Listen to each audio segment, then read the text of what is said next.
আসসালামু আলাইকুম। আশা করি সবাই ভালোই আছেন। প্রিয় দর্শক, নবীজি সাল্লাল্লাহু আলাইহি ওয়াসাল্লামের হাদিস শুধু অতীতের গল্প নয়, বরং আমাদের আজকের জীবনেও পথপ্রদর্শক।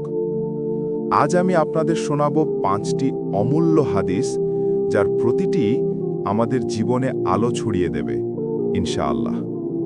হাদিস 1। উত্তম মানুষ। রাসূল সাল্লাল্লাহু আলাইহি ওয়াসাল্লাম বলেছেন, মানুষের মধ্যে সেই ব্যক্তি উত্তম যে মানুষের জন্য সবচেয়ে উপকারী। সহিহুল জামে 3289। হাদিস 2। আসল শক্তি। রাসূল সাল্লাল্লাহু আলাইহি ওয়াসাল্লাম বলেছেন, আসল শক্তিশালী সেই যে রাগের সময় নিজেকে নিয়ন্ত্রণ করতে পারে। বুখারী 6114, মুসলিম 2609। হাদিস 3। পরিবারের প্রতি আচরণ। রাসূল সাল্লাল্লাহু আলাইহি ওয়াসাল্লাম বলেছেন, তোমাদের মধ্যে সবচেয়ে উত্তম সেই ব্যক্তি যে তার পরিবারের সাথে ভালো আচরণ করে। তিরমিজি 3895। হাদিস 4। মুসলিমের পরিচয়।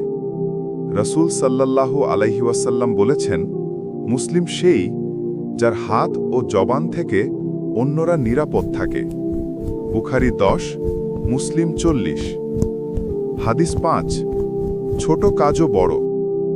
রাসূল সাল্লাল্লাহু আলাইহি ওয়াসাল্লাম বলেছেন, একটি ভালো কথা বলাও সদকা, এমনকি হাসি মুখে ভাইকে দেখাও সওয়াব।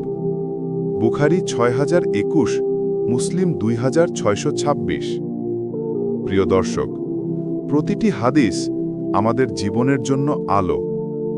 এসব হাদিসের শিক্ষা মেনে চললে আমাদের জীবন হবে সুন্দর, শান্তিময় আর সফল।